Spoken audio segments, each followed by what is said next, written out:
ਵਾਹਿਗੁਰੂ ਜੀ ਕਾ ਖਾਲਸਾ ਵਾਹਿਗੁਰੂ ਜੀ ਕੀ ਫਤਿਹ। ਮੈਂ ਤੁਹਾਡੀ ਹੋਸਟ ਨੀਲਮ ਕੌਰ ਤੇ ਮੈਂ ਟੀਵੀ 84 ਦੇ ਸਾਰੇ ਦਰਸ਼ਕਾਂ ਦਾ ਨਿੱਘਾ ਸਵਾਗਤ ਕਰਦੀ ਹਾਂ ਪ੍ਰੋਗਰਾਮ ਸੱਚੋ ਸੱਚ ਵਿੱਚ। ਰੋਜ਼ਾਨਾ ਦੀ ਤਰ੍ਹਾਂ ਤੁਹਾਡੇ ਤੇ ਸਾਡੇ ਹਰਮਨ ਪਿਆਰੇ ਡਾਕਟਰ ਅਮਰਜੀਤ ਸਿੰਘ ਜੀ ਮੇਰੇ ਨਾਲ ਬੈਠੇ ਹੋਏ ਨੇ। ਆਓ ਨਾਲ ਮਿਲ ਕੇ ਪ੍ਰੋਗਰਾਮ ਸ਼ੁਰੂ ਕਰਦੇ ਹਾਂ ਜੀ। ਡਾਕਟਰ ਸਾਹਿਬ, ਅੱਜ 19 ਮਾਰਚ 2014 6 ਤਨਾਨਕਸ਼ਾਹੀ ਸੰਮਤ 546 ਦਾ ਦਿਨ ਹੈ ਤੇ ਪ੍ਰੋਗਰਾਮ ਦੇ ਸ਼ੁਰੂ ਵਿੱਚ ਤੁਸੀਂ ਸਾਡੇ ਦਰਸ਼ਕਾਂ ਨਾਲ ਸਾਂਝਾ ਕਰਨਾ ਚਾਹੁੰਦੇ ਹੋ ਅੱਜ ਦਾ ਕੋਈ ਮੇਨ ਟੌਪਿਕ? ਹਾਂਜੀ, ਪਿਛਲੇ 2 ਦਿਨ ਤੋਂ ਜਿਹੜਾ ਮੀਡੀਆ ਦੀਆਂ ਸੁਰਖੀਆਂ ਵਿੱਚ ਹੈ ਉਹ ਉਸ ਰਿਪੋਰਟ ਦੀ ਚਰਚਾ ਹੈ ਜੀ, ਕਿਉਂਕਿ 1962 ਅਕਤੂਬਰ ਦੇ ਮਹੀਨੇ ਚੀਨ ਨੇ ਜਿਵੇਂ ਭਾਰਤ ਨੂੰ ਕੁੱਟਿਆ ਤੇ ਕਿਵੇਂ 70,000 ਸਕੁਅਰ ਕਿਲੋਮੀਟਰ ਦੇ ਲਗਭਗ ਜਿਹੜੀ ਭਾਰਤ ਦੀ ਟੈਰੀਟਰੀ, ਜਿਸ ਨੂੰ ਬਾਅਦ ਦੇ ਵਿੱਚ ਇਹਨਾਂ ਨੇ ਪਾਰਲੀਮੈਂਟ ਦੇ ਵਿੱਚ ਮਤੇ ਪਾਸ ਕਰਕੇ ਵੀ ਕਿਹਾ ਹੈ ਕਿ ਵੀ ਜਦੋਂ ਤੱਕ ਇੱਕ ਵੀ ਭਾਰਤ ਦਾ ਸਪੂਤ ਜਿਉਂਦਾ ਹੈ ਅਸੀਂ 1-1 ਇੰਚ ਜਿਹੜਾ ਇਸ ਧਰਤੀ ਦਾ ਵਾਪਸ ਲਵਾਂਗੇ ਜੀ। ਸੋ ਜ਼ਾਹਰ ਹੈ ਵੀ ਉਸ ਨੂੰ ਉਹ ਆਪਣੀ ਟੈਰੀਟਰੀ ਕਹਿੰਦੇ ਸੀ ਜਾਂ ਕਹਿੰਦੇ ਨੇ, ਔਰ ਉਹ ਚੀਨ ਦੇ ਕੋਲ ਇਹਨਾਂ ਨੇ ਖਵਾਈ ਜੀ। ਔਰ ਉਸ ਪੀਰੀਅਡ 'ਚ ਜਿੰਨੀ ਵੱਡੀ ਇਹ ਹਾਰ ਭਾਰਤ ਦੀ ਹੋਈ, ਨਹਿਰੂ ਦਾ ਇਮੇਜ ਜਿਹੜਾ ਨਹਿਰੂ ਆਪਣੇ ਆਪ ਨੂੰ ਇੰਟਰਨੈਸ਼ਨਲ ਲੈਵਲ ਤੇ ਕੈਨੇਡੀ ਔਰ ਖਰੁਸ਼ਚੇਵ ਦੇ ਬਰਾਬਰ ਦਾ ਸਮਝਦਾ ਸੀ ਜੀ। ਔਰ ਉਸ ਵੇਲੇ ਉਹਨੇ ਇੱਕ ਜਿਹੜੀ ਪੰਚਸ਼ੀਲ ਦੀ ਡਾਕਟਰੀਨ ਦਿੱਤੀ, 3 ਵੱਡੀਆਂ ਉਸ ਖਿੱਤੇ ਦੀਆਂ ਸ਼ਖਸੀਅਤਾਂ ਜਿਹੜੀਆਂ ਉਹਨੂੰ ਤ੍ਰਿਮੂਰਤੀ ਕਹਿੰਦੇ ਸੀ, ਜਿਨ੍ਹਾਂ ਦੇ ਵਿੱਚ Nehru of India, Nasir of Egypt ਔਰ ਮਾਰਸ਼ਲ ਟੀਟੋ ਆਫ ਯੂਗੋਸਲਾਵੀਆ ਜੀ। ਔਰ ਨਹਿਰੂ ਇਹ ਸਮਝਦਾ ਸੀ ਕਿ ਵੀ ਉਹ ਤਾਂ ਇੰਟਰਨੈਸ਼ਨਲ ਪੋਲਿਟਿਕਸ ਨੂੰ ਡਿਕਟੇਟ ਕਰਦਾ ਔਰ ਇਹ ਜਿਹੜੀ ਨਾਨ ਅਲਾਈਨਡ ਮੂਵਮੈਂਟ ਸੀ ਜਿਹਦੇ ਥੱਲੇ ਹੈ ਜੀ ਕਿ ਅਸੀਂ ਸੋਵੀਅਤ ਯੂਨੀਅਨ, ਕਿਉਂਕਿ ਉਦੋਂ ਕੋਲਡ ਵਾਰ ਚੱਲ ਰਹੀ ਸੀ, 2 ਵੱਡੀਆਂ ਪਾਵਰ ਸੀ, ਸੋਵੀਅਤ ਯੂਨੀਅਨ, ਅਮਰੀਕਾ, ਅੱਧੀ ਦੁਨੀਆ ਉਹਨਾਂ ਦੇ ਨਾਲ ਸੀ, ਅੱਧੀ ਉਹਨਾਂ ਦੇ ਨਾਲ ਸੀ। ਨਹਿਰੂ ਨੇ ਕਿਹਾ ਜੀ ਅਸੀਂ ਨਾਨ ਅਲਾਈਨਡ ਮੂਵਮੈਂਟ NAM, ਅੱਜ ਵੀ NAM ਦੇ ਸੈਸ਼ਨ ਹੁੰਦੇ ਨੇ, ਲੇਕਿਨ ਭਾਰਤ ਨੇ ਆਪਣੇ ਆਪ ਨੂੰ ਨਹਿਰੂ ਦੀ ਕਮਾਂਡ ਥੱਲੇ ਕਿ ਜੀ ਅਸੀਂ ਕਿਸੇ ਨਾਲ ਵੀ ਅਲਾਈਨ ਨਹੀਂ ਕਰਦੇ, ਅਸੀਂ ਨਿਊਟਰਲ ਹੈ। ਹਾਲਾਂਕਿ ਹਕੀਕਤ ਇਹ ਹੈ ਕਿ ਸੋਵੀਅਤ ਯੂਨੀਅਨ ਦਾ ਪ੍ਰਭਾਵ ਪਹਿਲੇ ਦਿਨ ਤੋਂ ਰਿਹਾ ਇੰਡੀਆ ਦੇ ਉੱਤੇ, ਅੱਜ ਵੀ ਹੈ। ਪਿਛਲੇ ਦਿਨਾਂ 'ਚ ਇੱਕ ਸਟਾਕਹੋਮ ਬੇਸਡ ਥਿੰਕ ਟੈਂਕ ਨੇ ਰਿਪੋਰਟ ਦਿੱਤੀ ਹੈ ਕਿ ਦੁਨੀਆ 'ਚ ਇਸ ਵੇਲੇ ਸਭ ਤੋਂ ਜ਼ਿਆਦਾ ਹਥਿਆਰ ਜਿਹੜਾ ਉਹ ਭਾਰਤ ਖਰੀਦ ਰਿਹਾ ਜੀ। ਔਰ ਜਿਹੜੀ ਖਰੀਦਦਾਰੀ ਹੈ ਉਹਦੇ 'ਚ 75% ਵੈਪਨ ਜਿਹੜੇ ਨੇ ਉਹ ਰਸ਼ੀਆ ਤੋਂ ਖਰੀਦੇ ਜਾ ਰਹੇ ਨੇ। ਸੋ ਹੁਣ ਉਸ ਜ਼ਮਾਨੇ 'ਚ ਕਹਿਣਾ ਜੀ ਅਸੀਂ ਨਾਨ ਅਲਾਈਨਡ ਆ, ਹੁਣ ਤਾਂ ਅਮਰੀਕਾ ਨੂੰ ਇੰਡੀਆ ਕਹਿੰਦਾ ਜੀ ਕਿ ਅਸੀਂ ਤੁਹਾਡੇ ਖੈਮੇ 'ਚ ਆ ਗਏ, ਪਰ ਇਹਦੇ ਬਾਵਜੂਦ ਇਹ ਸਟਾਕਹੋਮ ਪੀਸ ਥਿੰਕ ਟੈਂਕ ਦੀ ਰਿਪੋਰਟ ਹੈ ਕਿ 75% ਹਥਿਆਰ ਜਿਹੜੇ ਨੇ ਇਹ ਰਸ਼ੀਆ ਤੋਂ ਖਰੀਦਦੇ ਨੇ ਔਰ ਸਭ ਤੋਂ ਜ਼ਿਆਦਾ ਖਰੀਦਦਾਰ ਨੇ। ਔਰ ਉਸ ਮੁਲਕ ਦੇ ਵਿੱਚ ਜਿੱਥੇ 40% ਤੋਂ ਜ਼ਿਆਦਾ ਲੋਕ ਜਿਹੜੇ ਨੇ ਉਹ ਗੁਰਬਤ 'ਚ ਨੇ, ਉਹਨਾਂ ਨੂੰ ਇੱਕ ਵੇਲੇ ਦੀ ਰੋਟੀ ਨਸੀਬ ਨਹੀਂ ਹੁੰਦੀ ਔਰ 80% 70% ਤੋਂ ਜ਼ਿਆਦਾ ਲੋਕਾਂ ਦੇ ਕੋਲ ਸਾਫ਼ ਪਾਣੀ ਨਹੀਂ ਹੈ ਪੀਣ ਦੇ ਲਈ, ਉਹਨਾਂ ਦੇ ਕੋਲ ਲੈਟਰਿਨਸ ਨਹੀਂ ਨੇ, ਸੈਨੀਟਰੀ ਉਹਨਾਂ ਦੀ ਕੰਡੀਸ਼ਨ ਬਦਤਰ ਹੈ ਅਫਰੀਕਾ ਦੇ ਸਬ ਸਹਾਰਾ ਦੇਸ਼ਾਂ ਨਾਲੋਂ ਵੀ। ਪਰ ਇਹਦੇ ਬਾਵਜੂਦ ਅੱਜ ਸਭ ਤੋਂ ਵੱਡੇ ਹਥਿਆਰਾਂ ਦਾ ਖਰੀਦਦਾਰ ਭਾਰਤ ਬਣਿਆ ਹੋਇਆ। ਕਿਹਦੇ ਖਿਲਾਫ ਹਥਿਆਰ ਖਰੀਦ ਰਹੇ ਨੇ? ਚੀਨ ਦੇ ਖਿਲਾਫ। ਚੀਨ ਨਾਲ 62 ਦੀ ਰਿਪੋਰਟ ਜਿਹਦਾ ਮੈਂ ਜ਼ਿਕਰ ਕਰਾਂਗਾ ਕਿ ਵੀ ਸਾਹਮਣੇ ਆਇਆ ਵੀ ਇਹਨਾਂ ਦੀ ਕਰਤੂਤ ਕੀ ਸੀ। ਪਾਕਿਸਤਾਨ ਦੇ ਖਿਲਾਫ। ਪਾਕਿਸਤਾਨ ਨਿਊਕਲੀਅਰ ਹੈ, ਚੀਨ ਨਿਊਕਲੀਅਰ ਹੈ। ਇਹ ਜਿਹੜੇ ਰਵਾਇਤੀ ਹਥਿਆਰ ਹੁੰਦੇ ਨੇ ਇਹਨਾਂ ਦੇ ਵਿੱਚ ਵੱਧ ਜਾਂ ਘੱਟ ਉਦੋਂ ਤੱਕ ਹੀ ਹੁੰਦਾ ਹੈ ਜਦੋਂ ਤੱਕ ਨਿਊਕਲੀਅਰ ਐਲੀਮੈਂਟ ਨਾ ਆਏ। ਨਿਊਕਲੀਅਰ ਦੇ ਸਾਹਮਣੇ ਕੋਈ ਵੱਡਾ ਛੋਟਾ ਨਹੀਂ। ਜੇ ਪਾਕਿਸਤਾਨ ਨੇ ਨਿਊਕਲੀਅਰ ਮਾਈਨਸ ਲਾਈਆਂ ਹੋਣਗੀਆਂ ਬਾਰਡਰ ਦੇ ਉੱਤੇ ਔਰ ਉਹਨਾਂ ਕੋਲ ਨਿਊਕਲੀਅਰ ਵਾਰਹੈਡਸ ਨੇ, ਅੱਜ ਕੱਲ੍ਹ ਤਾਂ ਇਹ ਵੀ ਨਹੀਂ ਹੈ ਕਿ ਤੁਸੀਂ ਕੋਈ ਬੰਬ ਰੱਖ ਕੇ ਜਾ ਕੇ ਕਿਤੇ ਜਹਾਜ਼ ਨੇ ਸੁੱਟਣਾ ਹੈ ਬੰਬ। ਅੱਜ ਕੱਲ੍ਹ ਤਾਂ ਜਿਹੜਾ ਹੈ ਉਹ ਮਿਸਾਈਲ ਟੈਕਨੋਲੋਜੀ ਹੈ। ਮਿਸਾਈਲ ਟੈਕਨੋਲੋਜੀ ਪਾਕਿਸਤਾਨ ਦੀ ਇੰਡੀਆ ਨਾਲੋਂ ਬਿਹਤਰ ਹੈ ਕਿਉਂਕਿ ਚਾਈਨਾ ਨੇ ਵੀ ਅਸਿਸਟ ਕੀਤਾ ਉਹਦੇ 'ਚ। ਸੋ ਇਹ ਸਾਰਾ ਇੱਕ ਪਾਸਾ ਜਿਹੜਾ ਹੈ ਹਥਿਆਰਾਂ ਦੀ ਦਲਾਲੀ ਖਾਣ ਦਾ ਕੰਮ ਹੈ ਔਰ ਇਹ ਸਾਰੇ ਹੀ ਮੁਲਕ ਕਰਦੇ ਨੇ। ਜਿਹੜਾ ਇੰਡੀਆ, ਪਾਕਿਸਤਾਨ ਇੱਕ ਦੂਜੇ ਤੋਂ ਡਰਾਈ ਜਾਣਗੇ। ਉਹਨਾਂ ਦੀਆਂ ਏਜੰਸੀਆਂ ਦੀਆਂ ਰਿਪੋਰਟਾਂ ਇਹ ਕਹਿਣਗੀਆਂ ਜੀ ਉੱਥੇ ਉਹਨਾਂ ਨੇ ਇੰਨੇ ਖਰੀਦ ਲਏ ਹਥਿਆਰ, ਉਹ ਫਿਰ ਆਪਣਾ ਫੰਡ ਕੱਢ ਲੈਂਦੇ ਨੇ ਤਾਂ ਕਿ ਦਲਾਲੀ ਸਿੱਧੀ ਸਵਿਸ ਬੈਂਕਾਂ ਦੇ ਵਿੱਚ ਜਾਂਦੀ ਹੈ। ਸੋ ਕੁੱਲ ਮਿਲਾ ਕੇ ਉਹ ਇਹ ਦੌਰ ਸੀ ਜਦੋਂ ਕਿ ਨਹਿਰੂ ਦਾ ਇਮੇਜ ਬਹੁਤ ਵੱਡਾ ਸੀ ਔਰ ਜਿਸ ਕਦਰ ਇਹਨਾਂ ਨੇ ਛੋਟੀਆਂ-ਛੋਟੀਆਂ ਰਿਆਸਤਾਂ ਹਥਿਆਈਆਂ। ਪਹਿਲਾਂ ਉਹਨਾਂ ਨੇ ਜੂਨਾਗੜ੍ਹ ਨੂੰ ਕੰਟਰੋਲ ਕੀਤਾ। ਜਿਸ ਦਿਨ ਕਾਇਦੇ ਆਜ਼ਮ ਮੁਹੰਮਦ ਅਲੀ ਜਿਨ੍ਹਾਂ ਦੀ ਮੌਤ ਹੋਈ, ਉਸ ਤੋਂ ਅਗਲੇ ਦਿਨ 1948 ਦੇ ਵਿੱਚ ਇਹਨਾਂ ਨੇ ਹੈਦਰਾਬਾਦ ਦੇ ਉੱਤੇ ਅਟੈਕ ਕੀਤਾ। ਹੈਦਰਾਬਾਦ ਕੋਈ ਛੋਟੀ ਟੈਰੀਟਰੀ ਨਹੀਂ ਸੀ, 80,000 ਸਕੁਅਰ ਮਾਈਲ ਤੋਂ ਜ਼ਿਆਦਾ ਉਹਨਾਂ ਦੇ ਅੱਜ ਦੇ ਸਾਰੇ ਆਂਧਰਾ ਪ੍ਰਦੇਸ਼, ਕਰਨਾਟਕਾ, ਇਹ ਸਾਰੇ ਰਿਆਸਤ ਹੈਦਰਾਬਾਦ ਦਾ ਹਿੱਸਾ ਸੀ। ਫਿਰ 1959 ਦੇ ਵਿੱਚ ਇਹਨਾਂ ਨੇ ਗੋਆ, ਜਿਹੜੀ ਕਿ ਪੋਰਤੁਗੀਜ਼ ਕਾਲੋਨੀ ਸੀ, ਗੋਆ ਦੇ ਉੱਤੇ ਜਾ ਕੇ ਕੀਤਾ। ਕੁਝ 100 ਜਿਹੜੇ ਪੋਰਤੁਗੀਜ਼ ਸੀ ਉਹਨਾਂ ਨੇ ਸਰੈਂਡਰ ਹੀ ਕਰਨਾ ਸੀ, ਥੋੜਾ ਬਹੁਤ ਉਹਨਾਂ ਨੇ ਰੈਜ਼ਿਸਟ ਕੀਤਾ। ਸੋ ਇਸ ਗੱਲ ਨੇ ਇਹਨਾਂ ਦੀ ਈਗੋ ਇੰਨੀ ਕੁ ਵਧਾ ਦਿੱਤੀ ਕਿ ਨਹਿਰੂ ਨੂੰ ਲੱਗਾ ਕਿ ਜੀ ਅਸੀਂ ਤਾਂ ਜਿਹਨੂੰ ਮਰਜ਼ੀ ਅੱਖਾਂ ਦਿਖਾ ਲਈਏ। ਔਰ ਜਿਸ ਰਿਪੋਰਟ ਦਾ ਖੁਲਾਸਾ ਪਿਛਲੇ ਲਗਭਗ 2 ਦਿਨ ਤੋਂ ਮੀਡੀਆ ਦੇ ਵਿੱਚ ਹੋ ਰਿਹਾ ਹੈ, ਜਦੋਂ 1962 ਚ ਇੰਨੀ ਜ਼ਬਰਦਸਤ ਕੁੱਟ ਇੰਡੀਆ ਨੂੰ ਪਈ ਕਿ ਵੀ ਆਪਣਾ ਇਲਾਕਾ ਵੀ ਖਵਾਇਆ, ਫੌਜੀ ਵੀ ਮਰਵਾਏ, ਜਿਹੜਾ ਉਹਨਾਂ ਦਾ ਉੱਥੋਂ ਦਾ ਜਨਰਲ ਸੀ ਕੌਲ, ਉਹ ਕਸ਼ਮੀਰੀ ਬ੍ਰਾਹਮਣ, ਇਹਦਾ ਕਜ਼ਨ ਸੀ ਨਹਿਰੂ ਦਾ, ਉਹ ਉਹਨਾਂ ਜ਼ਮਾਨੇ 'ਚ ਹੁੰਦਾ ਸੀ ਜੀ ਸਾਬਣ ਪੀ ਕੇ ਉਹਨੇ ਟੱਟੀਆਂ ਲਵਾ ਲਈਆਂ, ਡਾਇਰੀਆ ਲਵਾ ਲਿਆ, ਹਸਪਤਾਲ ਚਲਾ ਗਿਆ ਜੀ। ਔਰ ਪੂਰਾ ਜਿਹੜੀ ਆ ਉਹਨਾਂ ਦੀ ਸ਼ਿਕਸਤ ਹੋਈ। ਸੋਵੀਅਤ ਯੂਨੀਅਨ ਨੇ ਤਾਂ ਮਦਦ ਕੀ ਕਰਨੀ ਸੀ, ਉਦੋਂ ਅਜੇ ਚਾਈਨਾ ਨਾਲ ਰਿਲੇਸ਼ਨ ਬਹੁਤੇ ਨਹੀਂ ਸੀ ਵਿਗੜੇ ਹੋਏ, ਸੋ ਉਹ ਤਾਂ ਆਏ ਨਹੀਂ ਇੰਡੀਆ ਦੇ ਰੈਸਕਿਊ ਤੇ। ਅਮਰੀਕਾ ਨੇ ਜ਼ਰੂਰ ਜਹਾਜ਼ ਵੀ ਦਿੱਤੇ, ਕੈਨੇਡੀ ਨੇ ਹੈਲਪ ਕੀਤੀ ਤੇ ਮਾੜਾ ਮੋਟਾ, ਤੇ ਚਾਈਨਾ ਨੇ ਵਨ ਸਾਈਡਡ ਹੀ ਸੀਜ਼ ਫਾਇਰ ਕੀਤਾ। ਉਹ ਤਵਾਂਗ ਤੱਕ ਆਏ ਜਿਹੜਾ ਹੁਣ ਅਰੁਣਾਚਲ ਪ੍ਰਦੇਸ਼ ਦਾ ਹਿੱਸਾ, ਔਰ ਬੁਰੀ ਤਰ੍ਹਾਂ ਕੁੱਟਿਆ ਜੀ। ਹੁਣ ਉਹ ਇੱਕ ਤਾਂ ਉਹਦਾ ਇੰਨਾ ਕੁ ਸਦਮਾ ਨਹਿਰੂ ਦੀ ਜਿੰਨੀ ਕੁ ਸੀ ਬਣੀ ਹੋਈ ਉਹ ਸਾਰੀ ਮਿੱਟੀ 'ਚ ਮਿਲ ਗਈ। ਫਿਰ ਬਾਅਦ ਦੇ ਵਿੱਚ ਇਹ ਅਕਤੂਬਰ ਦੇ ਵਿੱਚ ਹੁੰਦਾ ਤੇ ਉਹ 27 ਮਈ 1964 ਨੂੰ ਮਰ ਜਾਂਦਾ। ਪਰ ਇੰਨੀ ਵੱਡੀ ਡਿਬੈਕਲ, ਔਰ ਕਿਉਂਕਿ ਇਹ ਨਹਿਰੂ ਨੇ ਹੀ ਉਹ ਇੰਨੇ ਕੁ ਚਾਂਬਲੇ ਹੋਏ ਸੀ, ਉਹਨੂੰ ਇਹਨਾਂ ਨੇ ਪਾਲਿਸੀ ਦਾ ਨਾਮ ਦਿੱਤਾ ਮੂਵ ਫਾਰਵਰਡ ਪਾਲਿਸੀ ਜੀ। ਹੁਣ ਮੂਵ ਫਾਰਵਰਡ ਪਾਲਿਸੀ ਦੇ ਥੱਲੇ ਇੰਡੀਅਨ ਆਰਮੀ ਨੇ ਬ੍ਰੀਚ ਕੀਤਾ ਡਿਫੈਂਸ ਲਾਈਨ ਨੂੰ। ਅੱਗੇ ਜਾ ਕੇ ਚੀਨ ਦੇ ਵਿੱਚ ਇਹਨਾਂ ਨੇ ਜਿਹੜੀਆਂ ਨੇ ਆਪਣੀਆਂ ਪੋਸਟਾਂ ਕਾਇਮ ਕੀਤੀਆਂ, ਔਰ ਚਾਈਨੀਜ਼ ਫਿਰ ਇਰਕ ਹੋਏ। ਹਾਲਾਂਕਿ ਉਦੋਂ ਚੌਨ ਲਾਈ ਦੇ ਬੜੇ ਅੱਛੇ ਸਬੰਧ ਸੀ, ਉਹ ਤਾਂ ਹਰ ਚੌਥੇ ਦਿਨ ਕਲਕੱਤੇ ਪਹੁੰਚਿਆ ਹੁੰਦਾ ਸੀ, ਕਦੇ ਡਿਨਰ ਖਾ ਰਿਹਾ ਸੀ, ਕਦੇ ਲੰਚ ਖਾ ਰਿਹਾ ਸੀ, ਔਰ ਹਿੰਦੀ ਚੀਨੀ ਭਾਈ ਭਾਈ ਦਾ ਨਾਰਾ ਵੀ ਸੀ। ਔਰ ਚਾਈਨੀਜ਼ ਜੈਨੂਅਲੀ ਸਮਝਦੇ ਸੀ ਕਿ ਇੰਡੀਆ ਦੇ ਨਾਲ ਬੈਠ ਕੇ ਜਿਹੜਾ ਬਾਰਡਰ, ਕਿਉਂਕਿ ਬ੍ਰਿਟਿਸ਼ ਕਲੋਨੀਅਲ ਮੈਪ ਮੇਕਿੰਗ ਹੈ, ਕਲੋਨੀਅਲ ਪੀਰੀਅਡ ਦੇ ਬਾਰਡਰ ਸੀ, ਕਿ ਵੀ ਇਹਨੂੰ ਅਸੀਂ ਡਿਸਕਸ ਕਰ ਲਈਏ। ਪਰ ਨਹਿਰੂ ਦੇ ਦਿਮਾਗ 'ਚ ਤਾਂ ਉਹ ਹੈਦਰਾਬਾਦ ਤੇ ਗੋਆ ਤੇ ਉਹ ਵਿਕਟਰੀ ਤੇ ਇੰਟਰਨੈਸ਼ਨਲ ਲੀਡਰ, ਉਹ ਸਮਝਦਾ ਸੀ ਕਿ ਜੀ ਬਾਰਡਰ ਅਸੀਂ ਡਿਸਾਈਡ ਕਰਾਂਗੇ ਨਾਰਥ ਈਸਟ ਤੇ ਕੀ ਹੈ। ਤਾਂ ਉਹਨੇ ਮੂਵ ਫਾਰਵਰਡ ਲਾਈਨ ਦਿੱਤੀ, ਨਤੀਜਾ ਕੁੱਟ ਖਾ ਕੇ ਨਿਕਲਿਆ। ਔਰ ਉਸ ਪੀਰੀਅਡ 'ਚ ਜਦੋਂ ਕਿ ਇੰਨੀ ਵੱਡੀ ਡਿਬੈਕਲ ਹੋਈ, ਫਿਰ ਇਹਨਾਂ ਨੇ ਇੱਕ 2 ਮੈਂਬਰਾਂ ਦੀ ਕਮੇਟੀ ਬਣਾਈ ਗਵਰਨਮੈਂਟ ਨੇ ਕਿ ਜੀ ਇਹ ਪ੍ਰੋਬ ਕਰੇ ਕਿ ਇੰਨੀ ਵੱਡੀ ਇਹ ਡਿਬੈਕਲ ਕਿਵੇਂ ਹੋਈ। ਔਰ ਉਹ ਜਿਹੜੀ ਕਮੇਟੀ ਸੀ ਉਹਦੇ 'ਚ 2 ਬੰਦੇ ਸਨ, ਇੱਕ ਲੈਫਟੀਨੈਂਟ ਜਨਰਲ ਹੈਂਡਰਸਨ ਬਰੁਕਸ ਤੇ ਇੱਕ ਬ੍ਰਿਗੇਡੀਅਰ PS ਭਗਤ ਜੀ।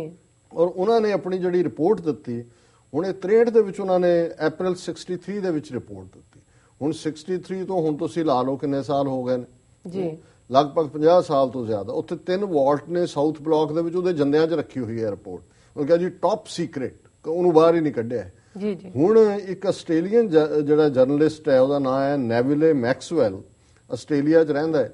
ਉਹਨੇ ਉਸ ਰਿਪੋਰਟ ਦੇ 126 ਪੇਜ ਜਿਹੜੇ ਨੇ ਉਹ ਅਪਲੋਡ ਕਰ ਦਿੱਤੇ ਆਪਣੇ ਵੈਬਸਾਈਟ ਦੇ ਉੱਤੇ। 2 ਦਿਨ ਦੀ ਗੱਲ ਹੀ ਹੈ, ਸਿਰਫ 45 ਪੇਜ ਮਿਸਿੰਗ ਨੇ ਜਾਂ ਕੰਕਲੂਜਨ ਮਿਸਿੰਗ ਹੈ।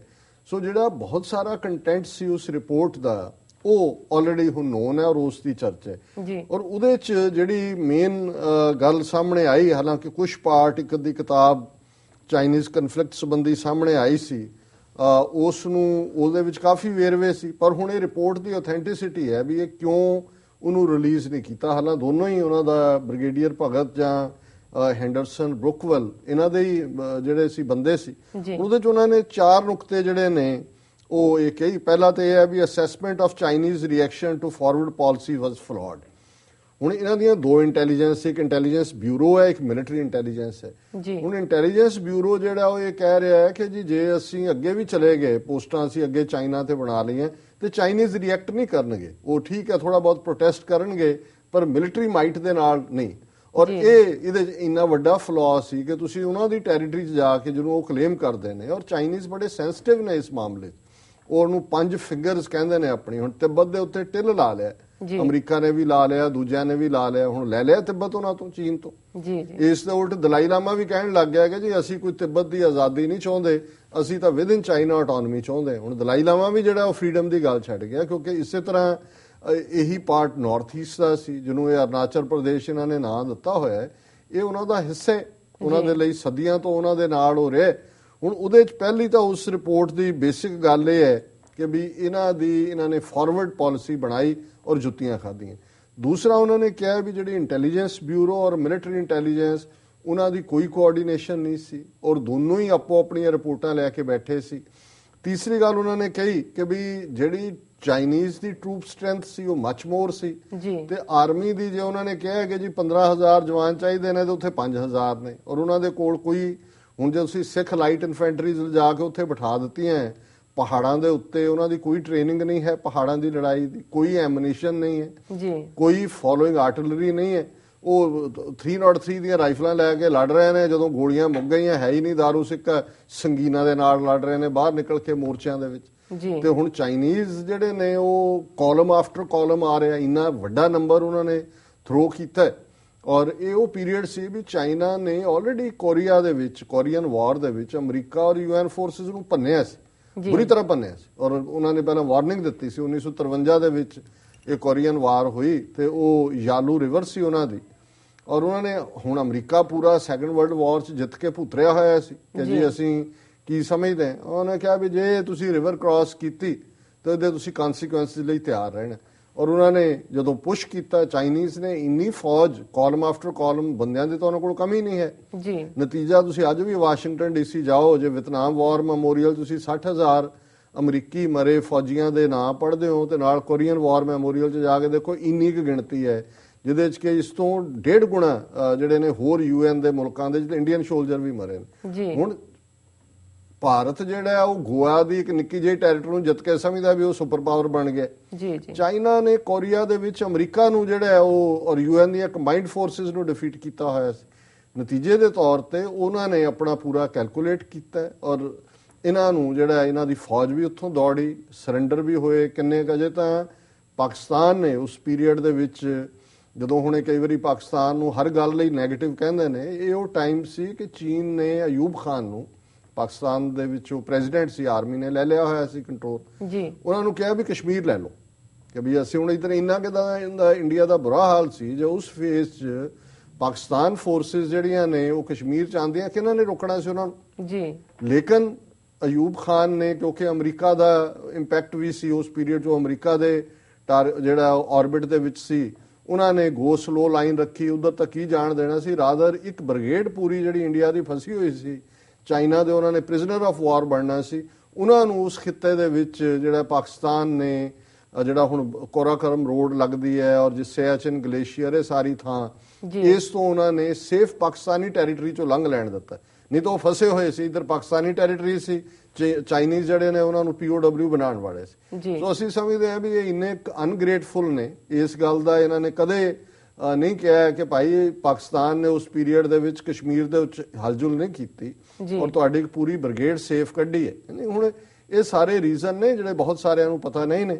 ਸੋ ਇਹ ਜਿਹੜੀ ਰਿਪੋਰਟ 126 ਪੇਜ ਦੀ ਅਪਲੋਡ ਕੀਤੀ ਹੈ, ਇਹਨੇ ਅਗੇਨ ਇਹ ਗੱਲ ਸਾਬਤ ਕੀਤੀ ਹੈ ਕਿ ਕਿਸ ਕਦਰ ਇਹ ਇਨਕੈਪੇਬਲ ਲੀਡਰਸ਼ਿਪ ਹੈ। ਹੁਣ ਉਸ ਰਿਪੋਰਟ 'ਚ ਨਹਿਰੂ ਦਾ ਜ਼ਿਕਰ ਹੈ, ਕ੍ਰਿਸ਼ਨਾ ਮੈਨਨ ਦਾ ਜ਼ਿਕਰ ਹੈ, ਜਨਰਲ ਕੌਲ ਦਾ ਜ਼ਿਕਰ ਹੈ, ਇੰਟੈਲੀਜੈਂਸ ਬਿਊਰੋ ਦੇ ਆਫੀਸ਼ੀਅਲਸ ਦਾ। ਲੇਕਿਨ ਮੁੱਕਦੀ ਗੱਲ ਇਹ ਹੈ ਕਿ ਇਹਨਾਂ ਦੀ ਜਦੋਂ ਈਗੋ, ਜਿਹਨੂੰ ਚਾਂਬਲਣਾ ਕਹਿੰਦੇ ਨੇ ਸਾਡੀ ਪੰਜਾਬੀ 'ਚ, ਈਗੋ ਵੀ ਛੋਟਾ ਸ਼ਬਦ ਹੈ, ਇਹ ਜਦੋਂ ਚਾਂਬਲਦੇ ਨੇ ਤੇ ਇਹ ਫਿਰ ਪਿੱਦੀ ਨੂੰ ਪਤਾ ਨਹੀਂ ਲੱਗਦਾ ਵੀ ਪਿੱਦੀ ਨੇ ਜਾ ਕੇ ਫਿਰ ਬਾਜ ਦੇ ਵਿੱਚ ਵੱਜਦੇ ਨੇ ਕਿ ਜੀ ਮੈਂ ਪਿੱਦੀ ਕਹਿੰਦੇ ਮੈਂ ਬਾਜ ਨੂੰ ਢਾ ਲੈਣਾ, ਫਿਰ ਜੁੱਤੀਆਂ ਖਾਂਦੇ ਨੇ। ਹੁਣ ਇਹੀ ਹਾਲ ਹੁਣ ਹੋਇਆ ਹੋਇਆ। ਹੁਣ ਜਿਸ ਤਰੀਕੇ ਦੇ ਨਾਲ, ਔਰ ਅਜੇ ਵੀ 2 ਦਿਨ ਪਹਿਲਾਂ ਹੀ ਚਾਈਨੀਜ਼ ਇੰਟਰੂਜਨ ਦੀ ਖਬਰ ਫੇਰ ਆਈ ਹੈ, ਕਿਉਂਕਿ ਚਾਈਨੀਜ਼ ਇਹਨਾਂ ਨੂੰ ਵਾਰਨ ਕਰ ਰਹੇ ਨੇ ਕਿ ਵੀ ਤੁਸੀਂ ਇਹ ਅਮਰੀਕਾ ਦੇ ਆਖੇ ਇਲਾਕੇ, ਉੱਥੇ ਸਾਊਥ ਸੀ ਦੇ ਵਿੱਚ ਜਾ ਕੇ ਤੁਸੀਂ ਪੰਗਾ ਲੈ ਰਹੇ ਹੋ, ਤਾਈਵਾਨ ਦੇ ਵਿੱਚ ਜਾ ਕੇ ਤੁਸੀਂ ਤਾਈਵਾਨ ਦੀ ਪਿੱਠ ਠੋਕਦੇ ਹੋ, ਦਲਾਈ ਲਾਮੇ ਨੂੰ ਧਰਮਸ਼ਾਲਾ ਬਿਠਾ ਕੇ ਰੱਖਿਆ ਹੋਇਆ ਹੈ ਵੀ ਇਹ ਪ੍ਰੋਵੋਕੇਸ਼ਨਸ ਨਾ ਕਰੋ ਜੀ। ਔਰ ਇਹ ਸਮਝਦੇ ਨੇ ਵੀ ਪਤਾ ਨਹੀਂ ਅਸੀਂ ਕੀ ਬਣ ਗਏ। ਔਰ ਅਸੀਂ ਸਮਝਦੇ ਹਾਂ ਵੀ ਹੁਣ ਜੇ ਚਾਈਨਾ ਨੇ ਕੁੱਟਿਆ ਤੇ ਉਹ 62 ਵਾਲੀ ਕੁੱਟ ਜਿਹੜੀ ਹੈ ਇਹਨਾਂ ਨੂੰ ਭੁੱਲ ਜਾਏਗੀ, ਇੰਨੀ ਚੰਗੀ ਤਰ੍ਹਾਂ ਇਹਨਾਂ ਨੂੰ ਕੁੱਟਣਗੇ। ਸੋ ਇਸ ਰਿਪੋਰਟ ਦੇ ਸਾਹਮਣੇ ਆਉਣ ਨੇ ਬਹੁਤ ਸਾਰੀਆਂ ਗੱਲਾਂ ਜਿਹੜੀਆਂ ਪਹਿਲਾਂ ਪਤਾ ਵੀ ਸੀ, ਪਰ ਉਹਨੂੰ ਆਥੈਂਟਿਕ ਕਰ ਦਿੱਤਾ ਹੈ ਕਿ ਇਹਨਾਂ ਦਾ ਅਪਾਇੰਟਡ 2 ਮੈਂਬਰ ਜਿਹੜੀ ਕਮੇਟੀ ਸੀ, ਉਹਦੀ ਰਿਪੋਰਟ ਨੇ ਵੀ ਇਹੀ ਕਨਕਲੂਡ ਕੀਤਾ ਹੈ ਵੀ ਇੰਡੀਆ ਨੇ ਹੀ ਫਾਰਵਰਡ ਪਾਲਿਸੀ ਲਈ, ਇਹਨਾਂ ਨੇ ਚਾਈਨੀਜ਼ ਟੈਰੀਟਰੀ ਦੇ ਵਿੱਚ ਜਾ ਕੇ ਆਪਣੀਆਂ ਪਿਕਟਾਂ ਬਣਾਈਆਂ। ਤੇ ਫਿਰ ਜਦੋਂ ਤੁਸੀਂ ਕਿਸੇ ਦੇ ਘਰ ਦੇ ਵਿੱਚ ਵੜ ਕੇ ਨੁਕਸਾਨ ਕਰਨਾ ਚਾਹੁੰਦੇ ਹੋ ਤੇ ਫਿਰ ਉਹਨਾਂ ਦਾ ਹੱਕ ਹੁੰਦਾ ਹੈ ਕਿ ਉਹ ਆਪਣੇ ਆਪ ਨੂੰ ਡਿਫੈਂਡ ਕਰਨ। ਸੋ ਚਾਈਨਾ ਨੇ ਜੋ ਐਪਰੋਪ੍ਰੀਏਟ ਸੀ ਉਹ ਕੀਤਾ, ਔਰ ਇਹ ਇਹਨਾਂ ਦੀ ਭਾਰਤ ਮਾਤਾ ਦੇ ਸਪੂਤ ਜਿਹੜੇ ਨੇ ਹੁਣ 50 ਸਾਲ ਬੀਤਣ ਬਾਅਦ ਵੀ ਇਹਨਾਂ ਨੂੰ ਇਹ ਹੁਣ ਨਹੀਂ ਕਹਿੰਦੇ ਜੀ ਸਾਡੀ ਟੈਰੀਟਰੀ ਅਸੀਂ ਵਾਪਸ ਲੈਣੀ ਹੈ। ਹੁਣ ਉਧਰ ਛੋਟੇ ਦੇਸ਼ਾਂ ਨੂੰ ਧਮਕਾਉਣਗੇ ਇੱਧਰ, ਜਾਂ ਆਪਣੀਆਂ ਘੱਟ ਗਿਣਤੀਆਂ ਨੂੰ ਕੁੱਟਣਗੇ, ਜੋ ਸਿੱਖਾਂ ਦਾ ਹਾਲ ਕਰ ਰਹੇ ਨੇ, ਕਸ਼ਮੀਰੀਆਂ ਦਾ ਕਰ ਰਹੇ ਨੇ, ਨਾਗਿਆਂ ਦਾ ਕਰ ਰਹੇ ਨੇ, ਉਧਰ ਤਗੜੇ ਵੱਲ ਮੂੰਹ ਨਹੀਂ ਕਰਦੇ ਹੈ। ਸੋ ਇਹੀ ਅੱਜ ਦਾ ਮੇਨ ਚਰਚਾ ਦਾ ਵਿਸ਼ਾ ਹੈ। ਜੀ ਡਾਕਟਰ ਸਾਹਿਬ ਤੁਹਾਡਾ ਬਹੁਤ ਬਹੁਤ ਸ਼ੁਕਰੀਆ। ਤੇ ਹੁਣ ਅਸੀਂ ਲੈਣੇ ਆ ਬ੍ਰੇਕ। ਵੀਅਰਸ ਤੁਸੀਂ ਕਿਤੇ ਨਹੀਂ ਜਾਣਾ, ਮਿਲਦੇ ਆ ਛੋਟੇ ਬ੍ਰੇਕ ਤੋਂ ਬਾਅਦ।